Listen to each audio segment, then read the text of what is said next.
Now this number 67, just a little note, you know.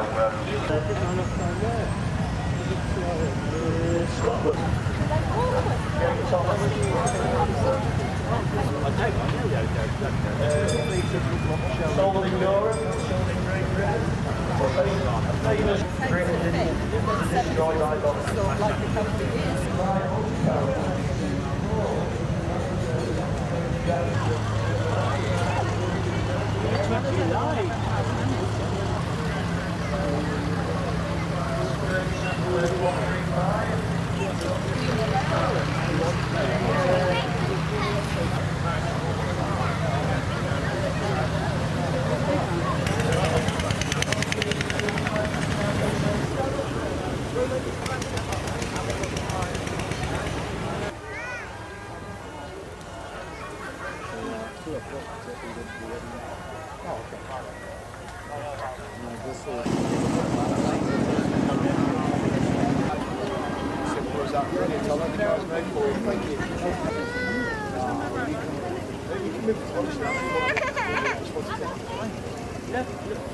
What's the matter? There she is!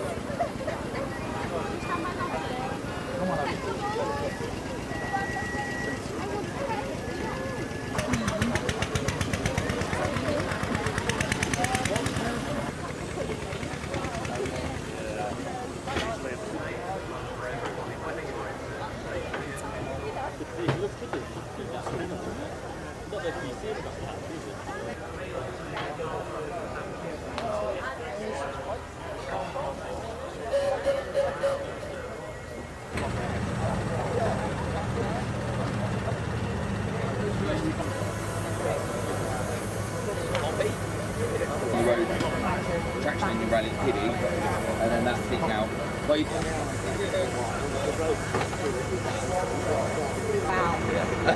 I brought a traction engine and then that was it. I saw the light, so I kind of carry on with the event, and that's as much as that'd be as much as I do, I'm going to be honest. I'm going to go again in a minute.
Still owned by the Crane family.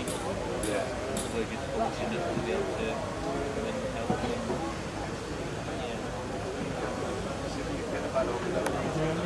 Yeah.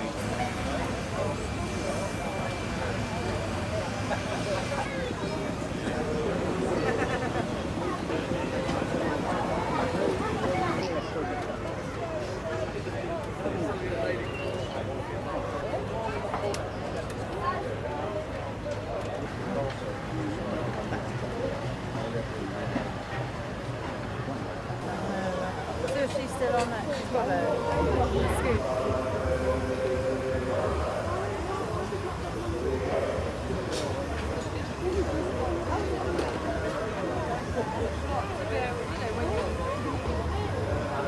Is it a type? Yeah.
These were the powerhouses behind British industry, transport and farming.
And it's now 2 o'clock, so it's time to begin, ladies and gentlemen. Boys and girls, we present to you the 2022 Shrewsbury Steam Rally.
shade of steam's great might presents to us a wondrous sight of engines now resplendent made from years of harbouring in the shade.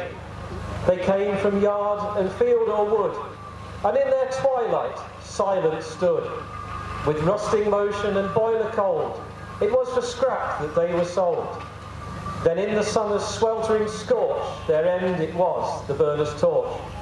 But some from this grim fate were taken, the slumbering giants gently awakened.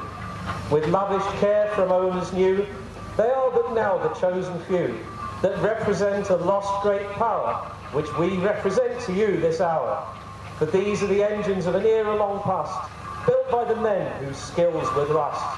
They made them strong to give of their best. In aging years they do not rest. They still drive on with fiery soul and beating heart that scorns control, with burnished limbs of shimmering steel and throb and pulse of circling wheel, with shining paint and polished brass. All other machines they did surpass. But for all this grace and beauty, they were made for man's duty, hauling with ease the team's former loads up and down the country's roads. Others were the sons of soil. From ploughing to threshing they eased the toil. Then came the showman with engines so grand, each thought his the best in the land. Yet with brass and electric light there came the strength to move the sight. This was part of their calling to man. But what of the homes where they began? Charles Borrell of Thetford, the true Norfolk breed, while Ransoms and Garretts were Suffolk seed. Next came Lincoln, its four famous sons of Roby, Clayton, Foster and Rustons. Marshals of Gainsborough, in that same shire, they made engines for all to admire. Then in Cheshire, the land of salt, fogans were built with never a fault. But with pride, the county of Salop made their Sentinel go with a gallop. Further north, in the city of Leeds, Fowlers and McLarens sufficed the needs. From the Garden of England, the prancing horse, Avon and Porter ran the course. And Wallace and Stevens with sprightly 5-ton, Taskers nearby give it a run. These are a few of the famous breeds, all working the purpose of man's needs. And now to you this hour we bring, these engines for their praise to sing. With shrieking whistle and vapour cloud, their aim is now to please the crowd. So let us salute these machines from the past, built by the men whose skill was to last. They made them strong to give of their best. In aging years, they do not rest.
time since 2019. The engines are entering the arena, and it's very hard not to get emotional, isn't it? We're back here once again with perhaps one of the finest pageants of steam power anywhere in the country, whether it's road or rail or whatever. These engines under movement in front of us.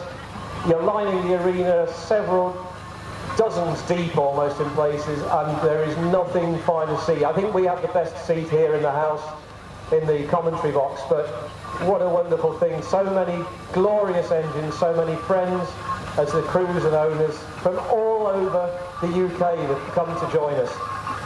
There's so many different varieties of steam engine that we have here. The quality of the display here is second to none, and real credit to not just the owners but the team who put the show on for us year after year, for the engines for us to see. Led in 2x2 as always. I wonder if there's something to do with an arc in there, perhaps if there's ever another flood, the engines will go in 2x2 first. But led in always by the magnificent Showman's road locomotives, of which we have a selection here this afternoon. Some from the well-known manufacturers of Boyles of Thetford, and including Dreadnought from Frank Lithgow.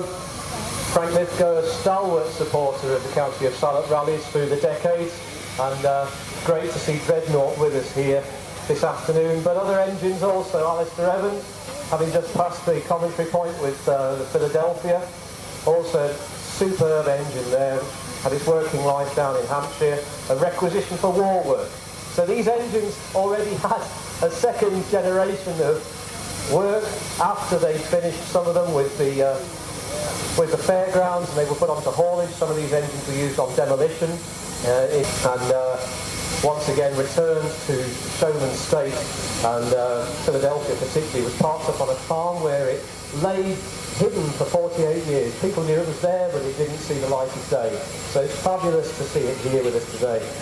Likewise, the Boral Showman Starlight, which is new to Judds of Chatmore, but extensively known by the Edwards family, who ran it, Edwards of Swindon, which were a very well-known fairground family, and brought to us by Alan Lloyd this afternoon, who's Jim and Marsh crewing for him. And that engine, when it hasn't been in the arena, has been pumping out the amps into Dorman's Waltzer, doing the job that it was made to do. Wonderful, wonderful thing to see. And Foster, the leader, not far away on the other side, also worked a very hard engine, worked for Pat Collins.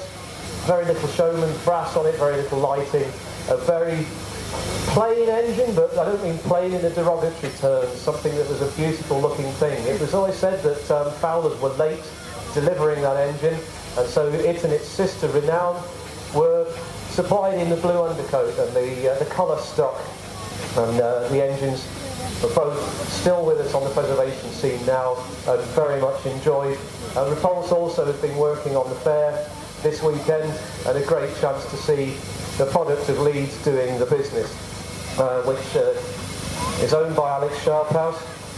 A superb rebuild from very few parts, an engine that was part initially of the famous heavy haulage firm of Manchester of Norman E. Box, which is a name to conjure with if you're into steam engine history. People go slightly gooey when they hear the name Norman E. Box, but these guys, they were like the articulated heavy loads, special moves, monster moves, trucks of the day, and Talisman, the steam locomotive around the north of England, in partnership with Foremost and a couple of other engines, Foremost also being a V6 road loco, owned by Joe and Laura Walker of Derby, and new to Charles Openshaw of Reading, who used it for moving furniture, but it was commandeered in the First World War and sent to southern France. Another engine that was then lost for decades and didn't come back into the public scene until bought back from southern France in 2008,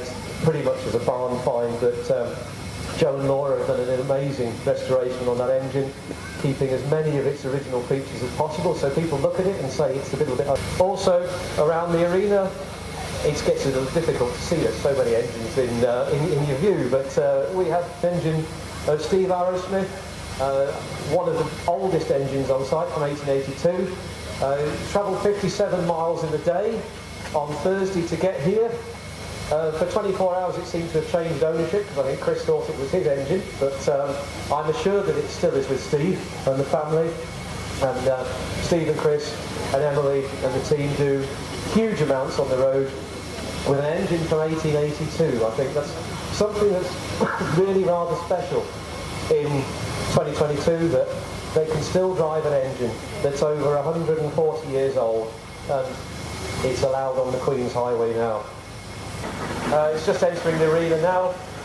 One of the earliest societies on the scene, but unlike the county of Salop, sadly defunct now, sizes, and it's nice to contrast that with something like the Henton families, Avon and Porter GMD tractor, showing that the manufacturers made a variety of machines. They didn't just stick with anything in particular, although Avelings were very well known for their steam rollers. They made steam tractors, they made traction engines, they made ploughing engines. So the Hentons have driven under their own steam to us this year, and 2022 is the first time that this engine has been to Church Stretton. The more local engine that's based is the Aveling Porter 6-ton roller Joan, owned by Paul Wadcock of Market Drayton. Very pretty little engine. It's about the right size of engine you could want, really. Steam rollers came in a number of sizes and weights. 6 ton being pretty much the smallest that you get. Sometimes you get 3 tons, that's not a pepper pot.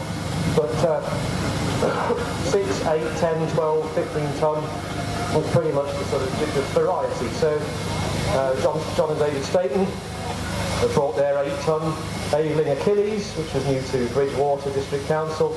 Manual, you can't buy a Haynes manual for these engines, and they've rebuilt it to its present condition. And once again, as with so many people, have driven it on the road to be with us here today. There's lots of steam rallies around the country. I think it's fair to say that we do it as a traditional salute here, and perhaps again we'll use it to remember those friends of ours that aren't with us anymore or can't be here today. But if you do have children or dogs, or are of a sensitive disposition, or have sensory needs, this is a warning that we're going to whistle with the engines very, very shortly. So, ladies and gents, if you do have dogs with you, do cover their ears. Likewise, small children, people with sensory needs. Yeah, I can see Phil moving in front of me there. He's got his hands in front of his ears already, and he's got an engine. But engine men and ladies, if you would kindly sound your whistles on the count of 3, please. 3, 2, 1.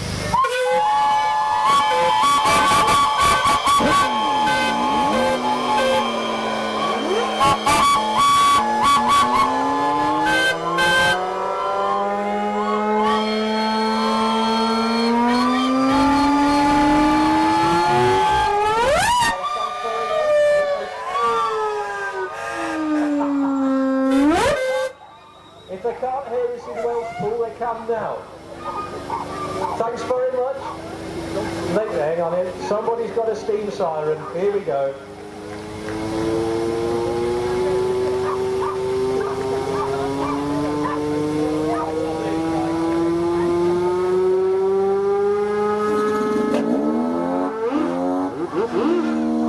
There's always one, isn't there?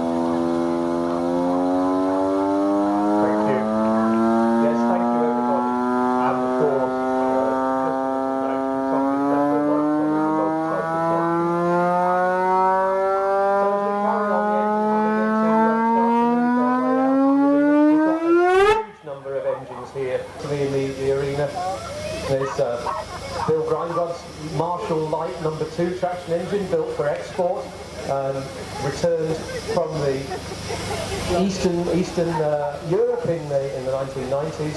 Very, very different engine. Marshall's built export engines to cope with poor quality fuel, different maintenance standards. Do have a look at the engine. It's got a steam dome that's quite unlike. And the next couple of engines that I should note are very dear to me because they're family engines. My brother-in-law Hares Jones, my sister Helen, and my niece Neris are presenting their Marshall steam tractor, which is a 4-horse little blue engine in front of us. It says Eastern Counties Haulage. Yes, thank you Graham for whistling there. And It's been with the Jones family since 1969. Mike Jones, a great supporter of the society and the rally, bought it, and between him and Hares restored it through the 80s and 90s, and now again extensively rallied by Hares. Driven today by Graham Townsend and steered by my daughter Charlotte Pools, bless her. The lady behind Shrewsbury Steam Rally, it's all her fault, but you know, she's got her hands on her hips saying, "Dad, you're embarrassing." But it's my prerogative, I can do that. The other engine is very, very special indeed. Fowler T3 steamroller, which Hares bought in 2001. It's a Fowler steamroller from Wrexham Rural District Council, later with Denbighshire County Council, and it has been restored extensively over the last 20 years. Hares renewed the boiler, repaired what's necessary, and it's never been rallied before. So this is one of our never seen before engines on the rally site. So absolute testimony to Hares and the family for getting it here on the road, towing the trailer, and a real credit to him for what he's done. David, you've got a parish announcement. I have a parish announcement. What we did was we found ethnic belonging to Mr. Emily Williams. We have now got his running control, that's next door to the company. Please come and collect it. I know I'm here in the county something. Emily Williams. Thank you. Thanks, David. That's very important, Mr. Williams. If you are around, please do come and collect your EpiPen. One of the theme for this weekend is engines that have never been seen before, or haven't been seen for a very, very long time. It's a special pleasure for my friend of the last 30 years, Mr. Ken Milnes, to see him with his Foster Wellington tractor, Nippon Kid. Now, if anybody has made an effort to get their engine to the rally, it's Ken. Ken acquired the boiler for the engine about 15 years ago. You can read the full history of the engine in the programme. I'm not going to repeat it here, but in terms of what Ken got, he got a wreck, and very much as Alex Sharphouse did with Talisman, he brought an engine back from the dead. And Ken has worked long hours, as well as his day job, and helping other people with their engines. He has brought Nippon Kid back to life. It moved for the first time under its own power last Tuesday, and it's the first time in 82 years.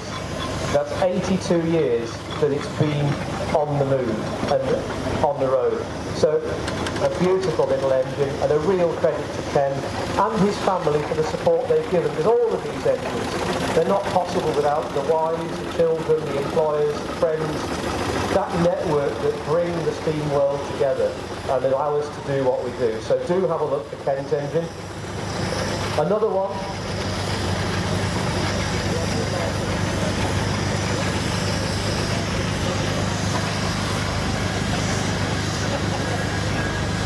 One of our other engines that is new to the site and to the show is Maggie Asprey, our Rally and Society Secretary, and her family, with a Fowler K7 ploughing engine. We said about engines having lots of different applications, and ploughing being another. You'll see two ploughing engines down in the working arena. They can't join us this afternoon, but you've got Mark Jones with his Fowler compound ploughing engine, and Guy DeBez with the single, both doing the business. But Maggie and family have a very special K7 Fowler ploughing engine, which was the last steam engine ever to be owned by the British Army. And it was new to Germany and was eventually worked by the Ottermeyer business, who were very well known in Germany, Papa Ottermeyer, running ploughing Fenland around Bad Pyrmont. And the Army Royal Engineers Division acquired the engine in the early 1970s and restored it for the Queen's Silver Jubilee in 1977. So it's quite appropriate that it's here for the Platinum year, isn't it, really? She was the regiment's mascot until the regiment disbanded around 2006 and the engine came back to the UK. It's been extensively rebuilt by the present owner, Maggie, and family, with a lot of help from Ken and others at times. More engineering at Criggion, and the new boiler by Universal Steam Engineering. Maggie and family also present their Clayton and Shuttleworth steamroller, the 10-tonner Ironside, Clayton's of Lincoln being another well-known agricultural builder, but not so many of their steamrollers survived. But amazingly enough, steamrollers were some of the engines that lasted longest in commercial use, and Maggie's roller Ironside worked until the 60s and was used in the construction of Hinkley Point nuclear power station. So these engines have a working life going pretty much from the wooden-walled warship through to the nuclear missile. Absolutely amazing to see. Another good friend of mine is Mr. Ian Cooper with his 1914 Aveling 10-ton steamroller, which was Staffordshire County Council finally worked, and then it went into a private collection until 1964. Ian got it in 2006 and put it back on the road, but presents it very much in working condition. We see a lot of stuff that's said about engines in working clothes. Sometimes it's an excuse for them being scruffy, but Ian's engine, I know he calls it the tatty heap, but actually it's a lot nicer than that. He's extensively rebuilt it. It's had a lot of, again, a new boiler on it, but you can't see the join. It's an incredible thing and causes heads to turn wherever it goes, and I've been privileged to crew for him on a number of occasions, but by being put in the commentary box, it makes sure I'll never drive his engine again, which is perhaps a good thing for him. We talked about Avon and Porter earlier and their steam tractors that they made. We have the late Jeff Lamb KND tractor, very nicely presented Aveling, and these engines were pretty much the equivalent of the Ford Transit doing what they did, and very, very fast, very light. They were sprung quite often latterly on rubber tyres, and they were there to make sure that goods were delivered and general haulage undertaken. It was all to do with legislation and different weights and what people were allowed to do with what, and the 5-ton steam tractor was the result, and we have a number of examples of that, including the Marshalls and the Fowlers also that you see on site. Known with late Jim Dakin, that Frank has had it since 1976. With steam engines, we have Jeannie Walker and Ben Roberts with their 10-ton Fowler roller. At one stage with West Riding County Council, and Jeannie bought it in January 2021. Then been here before, but great to see Jeannie here with her own engine in her own right. Welcome. Also good to see Phil Steer with the Marshall traction engine, the 7-horse Pearl, which has a solid flywheel. You see, absolutely immaculate engine, shown new on the Marshall stand. So there was a special paint finish for these engines. They were very highly polished and bright burnished edges on all different parts of them, which is a Somerset engine. And then not far behind them, Mr. Painter and Smash. Right, that's a cracking name for a steamroller, Smash. And Dave Riley both bringing their Roby tandem rollers with us, once again for working on asphalt. And Dave Riley refers to his as the mistress. I'm sure there's a story there to tell. Each of our engines, you know, sometimes our wives, daughters, girlfriends would refer to it as the other woman, and perhaps there's a grain of truth in there. Then Richard Bridge with a Burrell roller, Pride of Somerset, also with a very famous name in his original ownership, W.J. Kings of Bishop's Lydiard. They had engines on their premises for many, many years, and Richard Bridge and family bought Pride of Somerset in 1977. Apart from a small break for fitting a new firebox, it's been rallied every year between now and then. A very small little black steamroller at the end of the arena there is a little Fowler, a 9-tonner called Titch, although 9 tons isn't really that titchy, owned by Alison Morrison, and worked in South Africa as a tar sprayer, and then brought back to England in the 80s. And Alison tells me she got so fed up and waited for her husband to restore his steamroller that she bought the Fowler. And well, I think that says it all, doesn't it really? But thanks, Alison, for bringing it here. Just to finish on the Sentinels, a wide variety of them. We've got about 15 on display, and ranging from the standard Sentinels, the earlier ones from the 1920s, through the supers, the super tractors and super wagons, Jones of Ribbon. Again, an engine very, very well known in the arena. in the area, and worked very lately commercially into the 1980s. It worked so late that his machine but I was able to put it on the front cover of my steam rally book. Maybe you're going to say something about the bad lad. Yeah, it's very bad, lad. Got a report to the head.